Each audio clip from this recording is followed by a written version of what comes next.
বন্ধুরা, মৃত্যু এই একটি শব্দই আমাদের মনে ভয়, কৌতূহল আর অজানা এক রহস্যের সৃষ্টি করে। মৃত্যুর পর কি হয়? আত্মা কোথায় যায়? কিভাবে তার পাপপুণ্যের বিচার হয়? হাজার হাজার বছর আগে পাখিদের রাজা গরুড়া ঠিক এই প্রশ্নটাই করেছিলেন ভগবান লর্ড বিষ্ণুকে। আর সেই উত্তরের মধ্যেই লুকিয়ে আছে এক ভয়ঙ্কর সত্য, যা লেখা আছে গরুড়া পুরাণে। আজ আমরা সেই রহস্যময় যাত্রায় পা রাখতে চলেছি, মৃত্যুর মুহূর্ত থেকে শুরু করে যমলোক পর্যন্ত। গরুর পুরাণে বলা হয়েছে, মৃত্যু কখনো হঠাৎ করে আসে না। তার আগে আসে কিছু সংকেত, কিছু গভীর পরিবর্তন, যা আমরা অনেক সময় বুঝতেই পারি না। একজন মানুষ যখন জীবনের শেষ সীমায় পৌঁছে যায়, তখন তার শরীর আর আগের মতো কাজ করে না। ধীরে ধীরে তার কথা বলা বন্ধ হয়ে যায়, সে যেন কিছু বলতে চায়, কিন্তু শব্দ বের হয় না। তার চোখে এক অদ্ভুত ভয় দেখা যায়, শরীর কাঁপতে থাকে, মনে অস্থিরতা বাড়তে থাকে। কিন্তু কেন এমন হয়?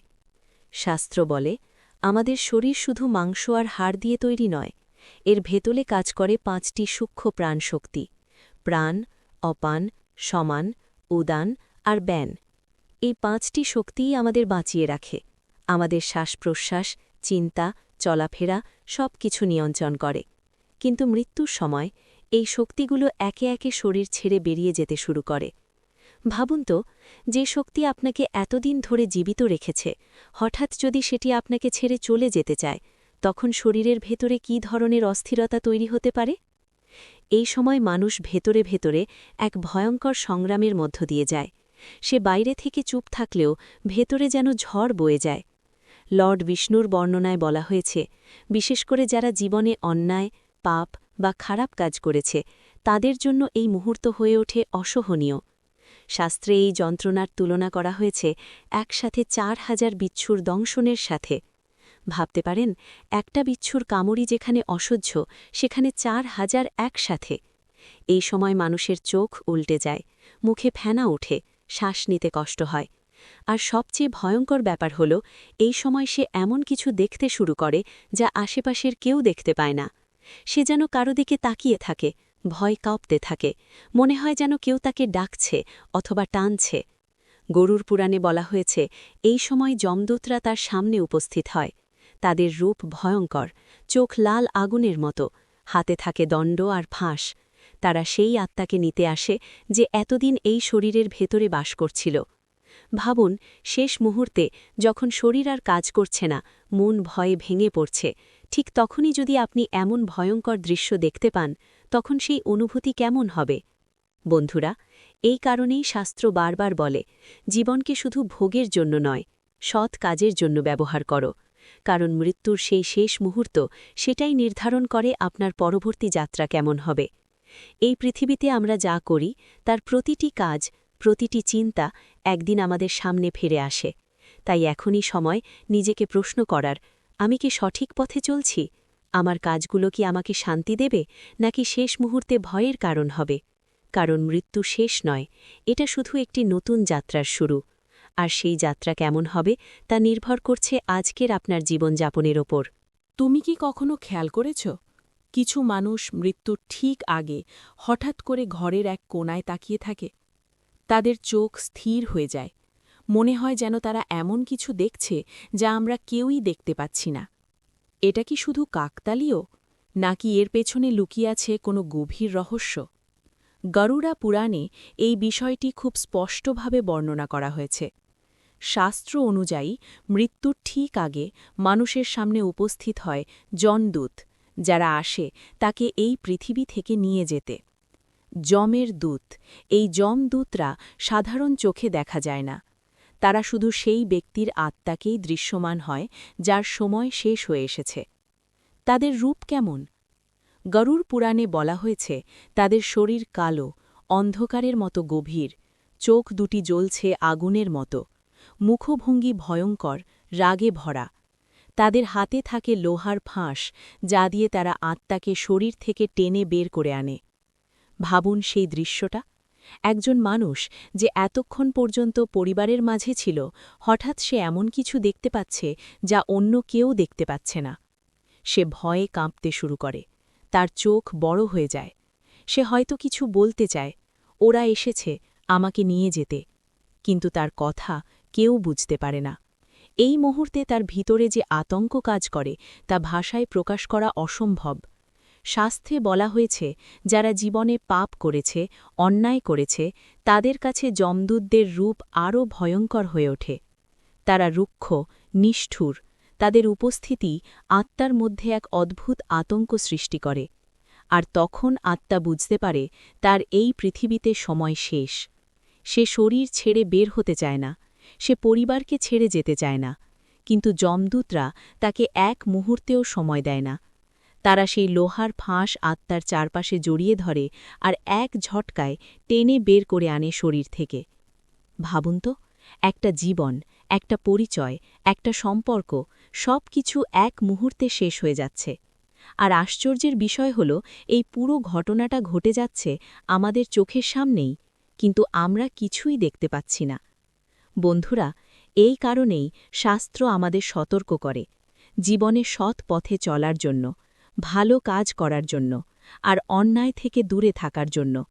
কারণ যখন সেই শেষ মুহূর্ত আসবে, যখন যমদূতরা সামনে দাঁড়াবে, তখন আর কিছুই করার থাকবে না। না টাকা, না ক্ষমতা, না সম্পর্ক, শুধু তোমার কর্মই তখন তোমার সাথে থাকবে। তাই এখন থেকেই নিজেকে প্রস্তুত করো, কারণ মৃত্যু কোনো শেষ নয়, এটা শুধু এক নতুন যাত্রার শুরু। আর সেই যাত্রায় তোমার সঙ্গী হবে তোমার নিজের কাজ। এখানেই গল্পটা আরও ভয়ঙ্কর আর আরও গভীর হয়ে ওঠে। মৃত্যুর পর আমরা ভাবি, সব শেষ, সব কিছু শেষ হয়ে গেছে। কিন্তু গরুর পুরাণা একেবারে ভিন্ন কথা বলে। শাস্ত্র অনুযায়ী যমদূতেরা আত্মাকে সঙ্গে সঙ্গে যমলোক নিয়ে যায় না, বরং তারা তাকে সেই পথের আভাস দেখিয়ে আবার ফিরিয়ে আনে তার নিজের বাড়িতে। হ্যাঁ, ঠিকই শুনেছ, যে বাড়িতে সে এতদিন ছিল, যেখানে তার স্মৃতি, তার ভালোবাসা, তার জীবন, সেই বাড়িতেই সে আবার ফিরে আসে। কিন্তু এবার সব কিছু বদলে গেছে। শরীর পুড়ে গেছে, মানুষজন তাকে মৃত বলে মেনে নিয়েছে। আর সে এখন আর সাধারণ আত্মা নয়, সে হয়ে গেছে এক প্রেত। এই অবস্থাকেই শাস্ত্রে বলা হয় প্রেতা। এই প্রেত অবস্থায় আত্মা এক অদ্ভুত যন্ত্রণার মধ্যে থাকে। সে সব কিছু দেখতে পায়, সব কিছু শুনতে পায়, কিন্তু সে কিছুই করতে পারে না। ভাবুন তো, আপনি নিজের বাড়িতেই আছেন, আপনার প্রিয় মানুষগুলো আপনার সামনে, কেউ কাঁদছে, কেউ আপনার ছবি ধরে বসে আছে, কেউ আপনার নাম ধরে ডাকছে, আর আপনি ঠিক তাদের পাশেই দাঁড়িয়ে আছেন, কিন্তু কেউ আপনাকে দেখতে পাচ্ছে না, কেউ আপনার কথা শুনতে পাচ্ছে না। এই অনুভূতি কতটা কষ্টের হতে পারে ভাবতে পারেন? ইয়ামার বিধান অনুযায়ী এই প্রেত অবস্থা প্রায় ১৩ দিন পর্যন্ত থাকে। এই ১৩ দিন আত্মা তার নিজের বাড়ির চারপাশে ঘোরে, তার পরিবারের প্রতিটি কথোপকথন শোনে, তাদের কান্না, তাদের দুঃখ সব অনুভব করে। কিন্তু সবচেয়ে বড় যন্ত্রণা কোথায় জানেন? যখন সে তার প্রিয় মানুষদের সামনে দাঁড়িয়ে থাকে, চিৎকার করে বলতে চায়, আমি এখানেই আছি, কিন্তু কেউ তাকে দেখতে পায় না, কেউ তার অস্তিত্ব অনুভব করতে পারে না। সে হাত বাড়ায়, ছুঁতে চায়, কিন্তু তার হাত যেন শূন্যের মধ্যে মিলিয়ে যায়। এই অসহায়ত্ব, এই একাকিত্ব, এই বিচ্ছিন্নতা, এটাই প্রেত অবস্থার সবচেয়ে বড় কষ্ট।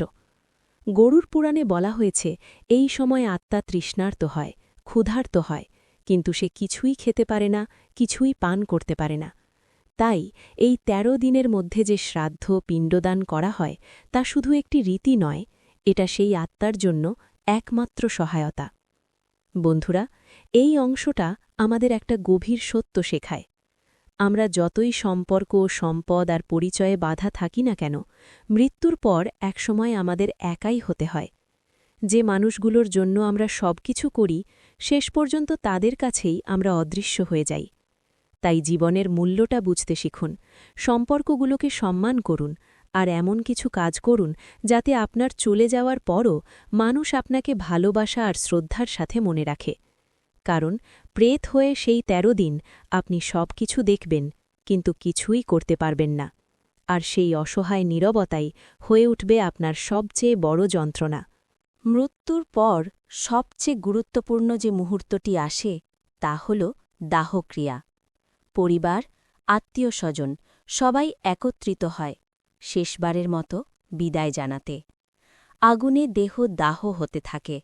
ধীরে ধীরে সেই শরীর, যাকে আমরা এতদিন আমি বলে চিনতাম, ছাই হয়ে যায়। কিন্তু এই পুরো ঘটনাটা কেউ খুব কাছ থেকে দেখছে। সে হল সেই আত্মা নিজেই। গরুর পুরাণ অনুযায়ী প্রেত অবস্থায় থাকা আত্মা এই দাহক্রিয়ার প্রতিটি মুহূর্ত প্রত্যক্ষ করে। সে দেখে তার নিজের দেহ আগুনে পুড়ে যাচ্ছে, তার প্রিয় মানুষগুলো কাঁদছে। সে হয়তো চেষ্টা করে ফিরে যেতে সেই শরীরের ভেতরে, কিন্তু পারে না, তার আর সেই অধিকার নেই। তারপর আসে এক বিশেষ মুহূর্ত, যাকে বলা হয় কপালক্রিয়া বা কপালক্রিয়া। এই আচারটি যখন সম্পন্ন করা হয় তখন খুলির একটি অংশ ভেঙে দেওয়া হয়, যাতে আত্মা সম্পূর্ণভাবে শরীর থেকে মুক্ত হতে পারে। এই মুহূর্তটাই শেষ বিচ্ছেদ। এই মুহূর্তে আত্মা হঠাৎ করেই বুঝতে পারে সব শেষ। সে আর কখনো ফিরে যেতে পারবে না। সে আর কখনো সেই শরীর ব্যবহার করতে পারবে না। তার সমস্ত মোহ, সমস্ত আসক্তি এক মুহূর্তে ভেঙে চুরমার হয়ে যায়। ভাবুন তো, যে শরীর দিয়ে আপনি এতদিন বেঁচে ছিলেন, হাসতেন, কাঁদতেন, ভালোবাসতেন, হঠাৎ করেই সেই শরীরটাই আপনার নয়। এটা এক ভয়ঙ্কর উপলব্ধি। কিন্তু এখানেই শেষ নয়। এখন শুরু হয় আর এক নতুন কষ্ট, ক্ষুধা আর তৃষ্ণা। হ্যাঁ, শাস্ত্র বলে প্রেত অবস্থায় আত্মা প্রবল ক্ষুধা ও তৃষ্ণা অনুভব করে। কিন্তু সমস্যা হল, তার তো আর কোনো শরীর নেই, না আছে পেট, না আছে জিহ্বা। তাই সে কিছু খেতে পারে না, কিছু পান করতে পারে না। সে শুধু অনুভব করতে পারে এক অসহ্য অভাব, এক অদৃশ্য যন্ত্রণা। যমের বিধান অনুযায়ী এই সময় আত্মা সম্পূর্ণভাবে নির্ভর করে তার পরিবারের উপর। এই কারণে আমাদের শাস্ত্রে জলদান এবং পিণ্ডদানের গুরুত্ব এত বেশি। যখন পরিবার জল অর্পণ করে, যখন পিণ্ডদান করা হয়, তখন সেই আত্মা এক অদ্ভুত শান্তি অনুভব করে, যেন তার তৃষ্ণা কিছুটা মেটে, যেন তার ক্ষুধা কিছুটা কমে। এটা শুধু একটি রীতি নয়, এটা এক গভীর সংযোগ এই পৃথিবী আর সেই অদৃশ্য জগতের মধ্যে। বন্ধুরা, এই অধ্যায় আমাদের একটা কঠিন সত্য শেখায়। আমরা যতই শরীর নিয়ে গর্ব করি না কেন, একদিন এই শরীরই আমাদের ছেড়ে চলে যাবে। আর তখন আমাদের অস্তিত্ব নির্ভর করবে না আমাদের শক্তি বা সম্পদের ওপর, বরং নির্ভর করবে আমাদের কর্ম আর আমাদের প্রিয়জনদের ভালোবাসার ওপর। তাই জীবনে এমন সম্পর্ক তৈরি করুন যারা আপনাকে শুধু জীবিত অবস্থায় নয়, মৃত্যুর পরেও স্মরণ করবে, আপনার জন্য প্রার্থনা করবে। কারণ সেই সময় আপনি কিছুই করতে পারবেন না, শুধু অনুভব করবেন আর অপেক্ষা করবেন আপনার পরবর্তী যাত্রার জন্য। যেই মুহূর্তে মৃত্যু ঘটে, সব কিছু যেন হঠাৎ করেই থেমে যায়। শরীর নিস্তব্ধ হয়ে পড়ে, শ্বাস বন্ধ হয়ে যায়, আর আমরা বলি সব শেষ। কিন্তু সত্যিই কি সব শেষ? গরুর পুরাণ আমাদের বলে এই মুহূর্তটাই আসলে এক নতুন যাত্রার শুরু। মৃত্যুর ঠিক পরেই আত্মা ধীরে ধীরে শরীর থেকে বেরিয়ে আসে। সে নিজের নিথর দেহকে সামনে পড়ে থাকতে দেখে। ভাবুন সেই অনুভূতি।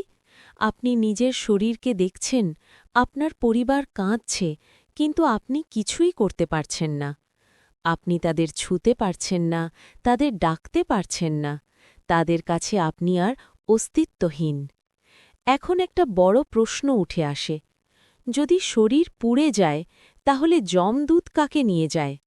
শাস্ত্র এই রহস্যেরও উত্তর দিয়েছে। গরুর পুরাণে বলা হয়েছে আত্মা তখন একটি সূক্ষ্ম শরীর ধারণ করে, যাকে বলা হয় লিঙ্গ শরীরা বা লিঙ্গ শরীরা। এই শরীর আমাদের চোখে দেখা যায় না, কিন্তু এটি সম্পূর্ণ বাস্তব। এটি আঙুলের মতো ছোট, হালকা, কিন্তু এর মধ্যেই থাকে আমাদের সমস্ত স্মৃতি, আমাদের অনুভূতি, আমাদের কর্মফল। এই লিঙ্গ শরীরাই আসল তুমি। শরীরটা ছিল শুধু একটি আবরণ, একটি পোশাকের মতো, আর এখন সেই পোশাক খুলে গেছে। ঠিক তখনই ইয়ামার দূত অর্থাৎ যমদূতরা সেই সূক্ষ্ম শরীরটিকে ঘিরে ফেলে। তারা এক মুহূর্তও সময় নষ্ট করে না। তারা সেই আত্মাকে বেঁধে ফেলে, ঠিক যেমন পুলিশ একজন অপরাধীকে ধরে নিয়ে যায়। এই দৃশ্যটা খুবই গভীর, কারণ তখন আত্মা বুঝতে পারে সে আর স্বাধীন নয়। সে কাঁদতে থাকে, চিৎকার করতে থাকে। সে তার পরিবারকে দেখে, মা, বাবা, স্ত্রী, সন্তান। সে তার ঘর দেখে, তার প্রিয় জিনিসগুলো দেখে। সে চায় আরেকটু থাকতে, আরেকবার ছুঁতে, আরেকবার বলতে আমি আছি। কিন্তু কেউ তার কথা শুনতে পায় না, কেউ তাকে দেখতে পায় না। এই পৃথিবী, যেটাকে সে এতদিন নিজের বলে ভাবত, হঠাৎ করেই তার জন্য অপরিচিত হয়ে যায়। যমদূতরা তাকে কোনো সুযোগ দেয় না। তারা তাকে টেনে নিয়ে যেতে শুরু করে, এক অজানা পথে, এক ভয়ঙ্কর যাত্রার দিকে। আর তখন আত্মা শুধু একটাই জিনিস বুঝতে পারে, এই জীবনে সে যা কিছু করেছে, এখন তার ফল ভোগ করার সময় এসে গেছে। বন্ধুরা, এই অংশটাই আমাদের সবচেয়ে বড় শিক্ষা দেয়। আমরা যেটাকে আমার বলে ভাবি, আমার বাড়ি, আমার টাকা, আমার মানুষ, মৃত্যুর পর তার একটাও আমাদের সাথে যায় না। যা যায় তা হলো শুধু আমাদের কর্ম। তাই আজ আমরা যা করছি, যেভাবে জীবন কাটাচ্ছি, সেটাই ঠিক করে দেবে এই যাত্রা আমাদের জন্য সহজ হবে না ভয়ঙ্কর। কারণ মৃত্যু শেষ নয়, এটা শুধু দরজা, এক নতুন অজানা জগতের দিকে। আর সেই দরজা পার হওয়ার পর ফিরে আসার কোনো পথ নেই। আমাদের সমাজে একটা ধারণা খুব সাধারণ। পিণ্ডদান মানেই একটা রীতি, একটা প্রথা, যেটা শুধু পালন করতে হয়। কিন্তু কখনো কি ভেবে দেখেছ এর পেছনে আসল রহস্যটা কি? গরুর পুরাণ একেবারে ভিন্ন সত্য তুলে ধরে। শাস্ত্র অনুযায়ী পিণ্ডদান শুধু কোনো ধর্মীয় আচার নয়, এটা হল আত্মার জন্য নতুন শরীর তৈরির প্রক্রিয়া। হ্যাঁ, শুনতে অবাক লাগলেও এটাই বলা হয়েছে গরুর পুরাণে। মৃত্যুর পর যখন আত্মা প্রেত অবস্থায় থাকে, তখন তার কাছে কোনো স্থায়ী শরীর থাকে না। সে ক্ষুধা, তৃষ্ণা, কষ্ট সবই অনুভব করে, কিন্তু তা সহ্য করার মতো কোনো আধার থাকে না। এই অবস্থায় পরিবারের দ্বারা করা পিণ্ডদানই তাকে এক নতুন শরীর গঠনে সাহায্য করে। শাস্ত্রে বলা হয়েছে, প্রথম দিনের পিণ্ডদান থেকে শুরু হয় এই প্রক্রিয়া। প্রথম দিনে পিণ্ড আত্মার জন্য মাথা তৈরি করে, দ্বিতীয় দিনে ঘাড় ও কাঁধ, তৃতীয় দিনে হৃদয়। এভাবে ধীরে ধীরে প্রতিদিনের পিণ্ডদান আত্মার জন্য শরীরের এক একটি অংশ গঠন করে। চতুর্থ দিন, পঞ্চম দিন, ষষ্ঠ, সপ্তম, অষ্টম, এভাবে দশম দিনে গিয়ে সম্পূর্ণ শরীর তৈরি হয়। এই শরীরকে বলা হয় ইয়াতনা দেহ বা ইয়াতনা দেহা। এই নামটা শুনেই বোঝা যায় এটা কোনো সাধারণ শরীর নয়। এটা এমন এক দেহ যার মাধ্যমে আত্মা তার কর্মফলের যন্ত্রণা অনুভব করে। ইয়ামার রাজ্যে যাওয়ার জন্য এই দেহটাই প্রয়োজন হয়। ভাবুন তো, একটা নতুন শরীর তৈরি হচ্ছে, কিন্তু সেটা আনন্দের জন্য নয়, বরং যন্ত্রণার জন্য। এখন প্রশ্ন হল, যদি পিণ্ডদান ঠিকভাবে না হয় তাহলে কি হয়? গরুর পুরাণে বলা হয়েছে, যদি এই আচার সঠিকভাবে সম্পন্ন না হয় তাহলে আত্মা সম্পূর্ণ শরীর পায় না, তার দেহ অসম্পূর্ণ থেকে যায়। হয়তো তার হাত নেই, হয়তো পা নেই, হয়তো তার দেহ বিকৃত। আর তখন সে যে যন্ত্রণা অনুভব করে তা অকল্পনীয়। সে চলতে পারে না, সে ঠিকভাবে অনুভব করতে পারে না, কিন্তু তবুও সে বেঁচে থাকে যন্ত্রণার মধ্যে। বন্ধুরা, এই অধ্যায়টা আমাদের একটা গভীর বার্তা দেয়। আমাদের করা প্রতিটি রীতি, প্রতিটি আচার শুধু বাহ্যিক নয়, এর পেছনে লুকিয়ে আছে গভীর অর্থ, গভীর দায়িত্ব। পিণ্ডদান মানে শুধু একটি প্রথা পালন নয়, এটা হল আমাদের প্রিয়জনের প্রতি শেষ কর্তব্য, তাদের সেই কঠিন যাত্রায় সাহায্য করা, তাদের কষ্ট কিছুটা লাঘব করা। তাই এই বিষয়গুলোকে কখনো হালকাভাবে নেবেন না, কারণ মৃত্যুর পরের পথ যতটা রহস্যময় ততটাই কঠিন। আর সেই পথে আপনার একটুখানি সঠিক কাজই কারোর জন্য হতে পারে অসীম শান্তির কারণ। বন্ধুরা, সময় ধীরে ধীরে এগিয়ে যায়। প্রথম দিন, দ্বিতীয় দিন, এভাবে কেটে যায় ১৩টি দিন। আর তারপর আসে সেই বিশেষ দিন, ১৩তম দিন, তেরভি। এই দিনটি শুধু একটি আচার নয়, এটি এক বড় পরিবর্তনের মুহূর্ত। গরুর পুরাণ অনুযায়ী এই দিনেই আত্মার প্রেত অবস্থা শেষ হতে শুরু করে। এই ১৩ দিনে পিণ্ডদানের মাধ্যমে যে নতুন শরীর তৈরি হচ্ছিল তা এখন সম্পূর্ণ হয়েছে। এই শরীর ইয়াতনা দেহ এখন আত্মার নতুন বাহন। ঠিক তখনই আবার উপস্থিত হয় ইয়ামার দূত, যমদূতরা। তাদের আগমন আগের মতোই ভয়ঙ্কর, কিন্তু এবার পরিস্থিতি ভিন্ন। এবার আত্মার দুর্বল অসহায় প্রেত নয়, তার এখন একটি দেহ আছে যা দিয়ে সে যাত্রা করতে পারবে। কিন্তু সেই যাত্রা সহজ নয়। যমদূতরা এসে তাকে আবার বেঁধে ফেলে। কোনো দয়া নেই, কোনো সময় নেই। তারা তাকে নিয়ে যাওয়ার জন্য প্রস্তুত। এবার শুরু হবে সবচেয়ে ভয়ঙ্কর পথচলা, ইয়ামালোকের দিকে যাত্রা। এই যাত্রা শুধু দূরত্বের নয়, এটা কর্মফলের দিকে এগিয়ে যাওয়ার পথ, নিজের কাজের বিচার মুখোমুখি হওয়ার পথ। এই মুহূর্তে আত্মা শেষবারের মতো তার বাড়ির দিকে তাকায়। সে তার পরিবারকে দেখে, মা, বাবা, স্ত্রী, সন্তান। তারা হয়তো এখনও তাকে মনে করে কাঁদছে, তার ছবি সামনে রেখে প্রার্থনা করছে। আর সে ঠিক তাদের সামনে দাঁড়িয়ে কাঁদছে, চিৎকার করছে, আমাকে থামাও, আমাকে যেতে দিও না। কিন্তু কেউ কিছু শুনতে পায় না, কেউ তাকে দেখতে পায় না। এই পৃথিবীর সাথে তার সব সম্পর্ক এই মুহূর্তেই চিরতরে ছিন্ন হয়ে যায়। বন্ধুরা, এটাই সেই শেষ মুহূর্ত যখন আত্মা বুঝতে পারে ফিরে আসার কোনো পথ নেই। এখন আর কোনো সুযোগ নেই কিছু বদলানোর, না কোনো অজুহাত, না কোনো সময়, শুধু সামনে এগিয়ে যাওয়া। এই কারণেই শাস্ত্র বারবার আমাদের সতর্ক করে, আজকের জীবনটাই সবচেয়ে গুরুত্বপূর্ণ। কারণ আমরা যা করছি, যেভাবে বাঁচছি, সেটাই নির্ধারণ করবে এই শেষ যাত্রা আমাদের জন্য কেমন হবে, শান্তির না ভয়ের। কারণ ১৩তম দিনের পর শুরু হয় এমন এক পথ যেখান থেকে আর কখনো ফিরে আসা যায় না। যমলোকের পথে সেই ভয়ঙ্কর যাত্রা এগিয়ে চলেছে এক অজানা অন্ধকার পথে। চারপাশে নীরবতা, ভয়ের এক চাপা অনুভূতি, আর সামনে অপেক্ষা করছে এক ভয়ঙ্কর বাধা। গরুড়া পুরাণা এই পথের সবচেয়ে ভয়ঙ্কর অধ্যায় হিসেবে বর্ণনা করেছে বৈতরণী নদী, ওয়েতারিণী রিভার। এটি কোনো সাধারণ নদী নয়, এটি এমন এক স্রোত যা নির্ধারণ করে তোমার পরবর্তী গন্তব্য। যখন আত্মা এই নদীর কাছে পৌঁছায়, তখন সে বুঝতে পারে এটাই সবচেয়ে বড় পরীক্ষা। যারা জীবনে অন্যায় করেছে, পাপ করেছে, অন্যের কষ্টের কারণ হয়েছে, তাদের জন্য এই নদী হয়ে ওঠে অসহ্য যন্ত্রণার উৎস। শাস্ত্রে বলা হয়েছে এই নদীর জল আগুনের থেকেও বেশি উত্তপ্ত। তার মধ্যে মিশে থাকে রক্ত, পুঁজ আর নোংরা পদার্থ। সেখানে থাকে ভয়ঙ্কর জীব, যারা আত্মাকে কামড়াতে থাকে, টেনে নিচে নামাতে থাকে। প্রতিটি মুহূর্তে যন্ত্রণার মাত্রা বাড়তে থাকে। আত্মা চেষ্টা করে পারে উঠতে, কিন্তু তার পাপের ভার তাকে নিচে টেনে নিয়ে যায়। এ যেন এক দুঃস্বপ্ন, যেখান থেকে মুক্তি পাওয়া অসম্ভব। কিন্তু সব আত্মার জন্য এই দৃশ্য এক নয়। যারা জীবনে সৎ ছিল, যারা অন্যকে সাহায্য করেছে, যারা সত্যের পথে চলেছে, তাদের জন্য এই একই নদী একেবারে ভিন্ন রূপ ধারণ করে। তখন বৈতরণী হয়ে যায় শীতল, শান্ত, স্বচ্ছ জলের এক প্রবাহ, যেন এক প্রশান্তির স্পর্শ যা আত্মাকে স্বস্তি দেয়। তারা সহজেই সেই নদী পার হয়ে যায় কোনো কষ্ট ছাড়াই। বন্ধুরা, এই বৈতরণী নদী শুধু একটি পৌরাণিক কাহিনী নয়, এটি একটি প্রতীক। এটি বোঝায় আমাদের জীবনের কাজগুলোই ঠিক করে দেয় আমাদের পথ কতটা কঠিন হবে। আজ আমরা যা করছি, যেভাবে অন্যদের সাথে আচরণ করছি, সব কিছু একদিন ফিরে আসবে এই যাত্রাপথে।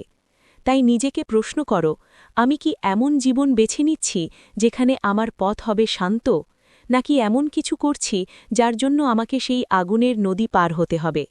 কারণ শেষ পর্যন্ত এই বৈতরণী নদীই নির্ধারণ করবে তোমার গন্তব্য কোথায়, শান্তির দিকে না যন্ত্রণার দিকে। তাহলে বলো, আমরা কি প্রস্তুত সেই যাত্রার জন্য? জীবনে যা করছি সব কিছুর হিসাব একদিন দিতে হবেই। তাই আজ থেকেই সৎ পথে চলা শুরু করো। ভিডিওটি যদি ভালো লেগে থাকে তাহলে লাইক, শেয়ার এবং সাবস্ক্রাইব করতে ভুলবেন না। জয় শ্রীকৃষ্ণ।